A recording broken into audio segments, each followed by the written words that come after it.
Oh, so it's finished. Arsenal 3, Southampton 3. Yeah, I know this is coming out a little bit later than usual. Bear in mind, I actually went to the game last night, and I didn't get back until 1:30 in the morning. So apologies if I look like I've just been dug up from somewhere. I'm absolutely shattered. And till this day, I still feel deflated. I still feel disgusted, to be honest, by that performance. I mean, again, I said it about 5 times during the game. What am I watching here? Against bottom of the league Southampton are defending I have watched in the last couple of weeks has been shoddy. Absolutely shoddy. And Southampton, people talk about fights towards the end.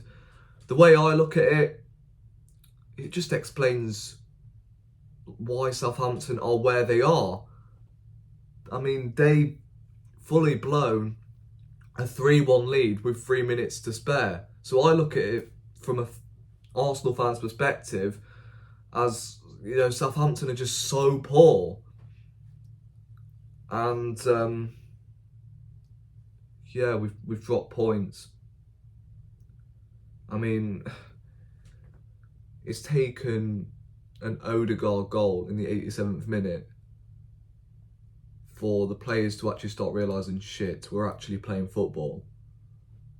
It's just poor, man. Like, the other 75 was just abysmal. The senior players,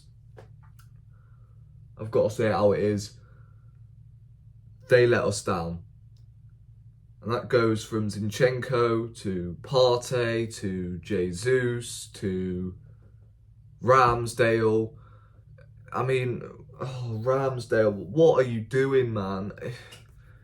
Within 30 seconds, you don't want to hand a goal to... You don't want to give them a flipping head start. Especially when these sort of teams... We've witnessed it this season where we have to witness these flipping low blocks.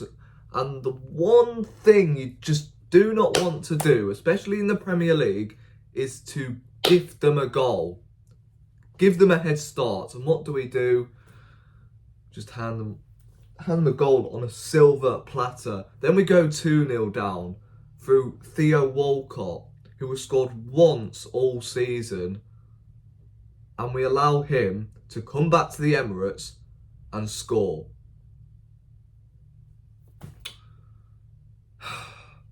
I mean, we get one back from Martinelli. We go 2-1 down at half time. We've still got another 45 to potentially rescue the damage that's been done. Then we go 3-1 down by conceding a silly set piece with Partey not clearing his lines. Give away a corner. We don't win the first header. Zinchenko sleeping at the back post. And lo and behold, it's 3-1. And look, you see fans leaving in I think it was the 75th minute. And then as soon as we made it 3-3, you saw fans then turning up again. And I'm like, you've just missed 15 minutes of the action. And this is what really gets me with this fan base. Really does. Because we've got a fickle...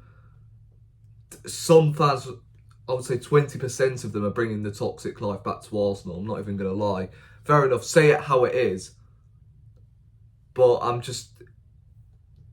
starting to get flipping PTSD of all of the times I've watched videos or I've met people who are just so toxic, man. It's horrendous. Absolutely horrendous. Yeah, I mean, what can I say? Like I said, the senior players in Partey, I mean, he pissed me off big time. I mean, oh my God, we are in stoppage time. We're in transition, a chance to recycle. You have a pass to Odegaard on your right. What do? He thought his name was fucking John Wilkinson. What are you doing, man? Shooting from 150 yards out. Trossard literally just hit the bar. He hit the bar. So what makes you think, yeah, let's hit one from 150 yards out? Really? Was that necessary? Was it actually necessary? Oh my God. I mean, the attacking players, I know Jesus missed chances, right? But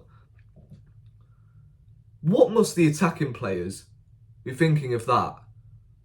The defending was just... I'm sorry, if we defend like that against City on Wednesday, forget it'll be done in 90 minutes. It'll be done in 15 if we defend like that. And pray to the football gods that we have Saliba back for that game. Because if we don't, then Holding has to play. And I'm not saying he was bad.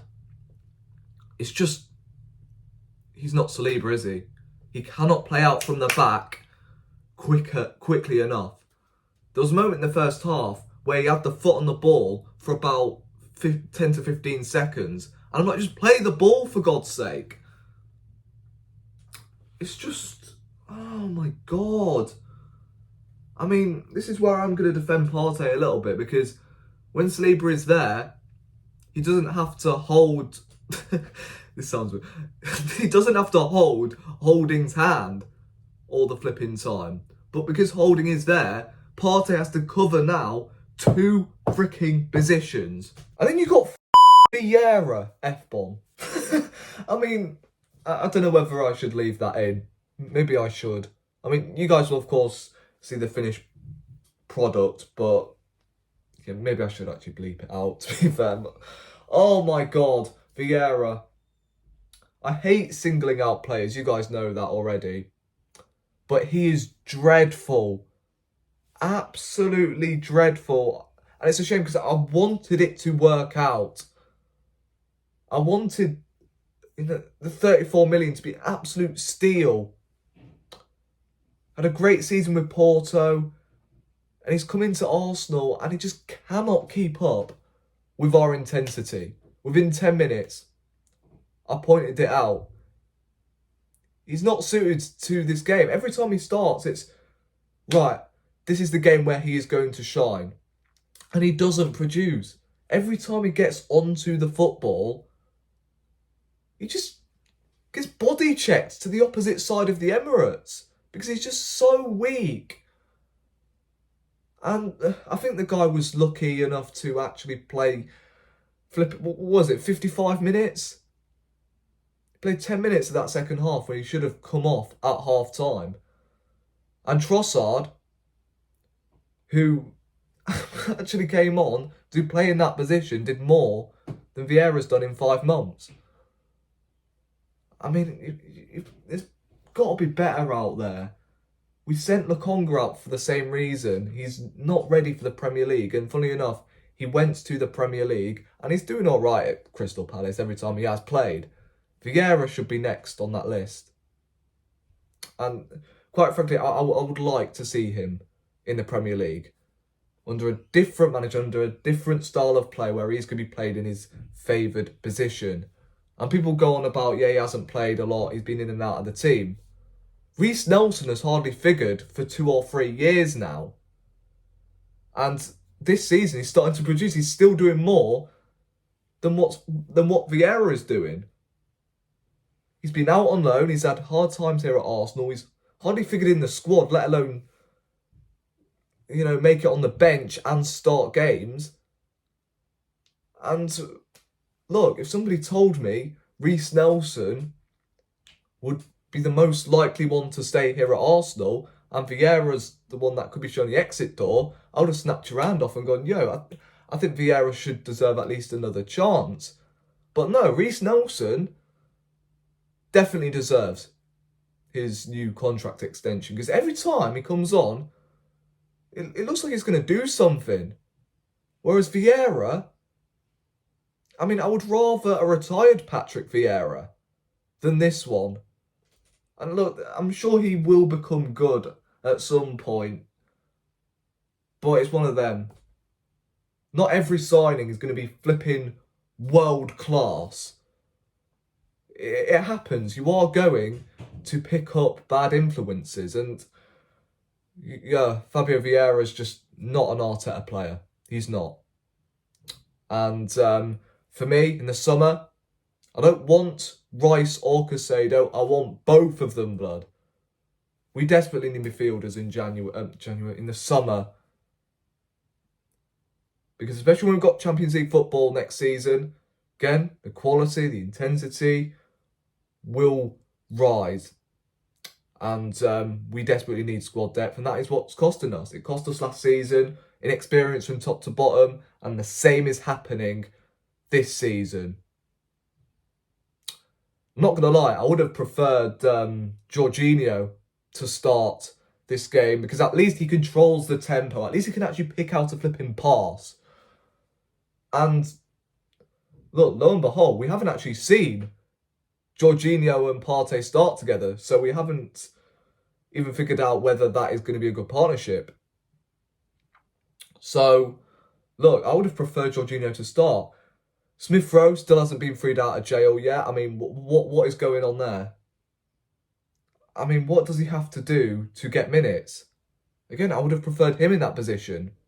Trossard, like I said, came on and did more than what Vieira did in 45.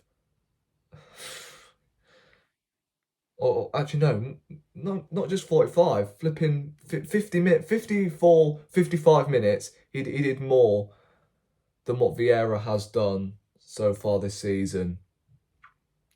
It's just, I'm so frustrated. We have all of this possession, but what is the point when we have no flipping penetration, no climax in the final third? But this doesn't mean I hate the players. Of course, I love Jesus. Partey has been our player of the season, for me anyway. Zinchenko, I love him, but they just let us down. I'm analysing yesterday's game. I'm not analysing their entire season, or else I'll be heavily praising them. But yesterday, I'm sorry, you have to call them out when they don't play well. The only players who can come out of that game with their heads held high are Saka, Martinelli, Odegaard, I guess, in the last couple of minutes. And then you've got Nelson and Trossard who came on. I mean, you saw Southampton bringing on a 6'8" striker in the second half, whereas we're bringing on Eddie, who has the exact same energy as Jesus. And I like that sort of energy, but we need a plan B. And that plan B, for me, has to be a striker who is physical and someone who can win headers. Vlahovic. I mean, I wouldn't particularly take Calvert-Lewin, but if he is available, then I guess he's not bad to come off the bench and just grab a goal. Someone who's not world class, but someone who can come off the bench as a plan B option and win headers and get us a goal. That is a good plan B option. And people, I'm sure, will take the positives out of the game. Yeah, we're finishing above Tottenham. I'm sorry, but Tottenham can get away with finishing above us because they accept mediocrity. Us as Arsenal fans, no. Think of how many years we've put up with Wenger and how many years we were criticising him for not challenging for league titles and finishing above Tottenham every season. I'm sorry, but yeah, it'll feel nice. We've ended that 6-year drought. But, mate, if we don't win the title this season, which is looking out of reach, then I'm going to be so gutted. Because this team deserves to win something after the season we've had. It's as simple as that. And we're just throwing it all away. After we have the momentum. Man City is still in the Champions League. We are out of every single domestic competition. And we've just got the Premier League to focus on. And like I said, we just... I don't know. I don't know. Is it inexperience? Is it pressure? Filling up the I don't know. I don't know. I'm going to keep this outro short and sweet because I'm shattered and I just want some damn rest. So, yeah, thank you for watching. Please hit that subscribe button if you are new. And on to City on Wednesday. Bloody hell.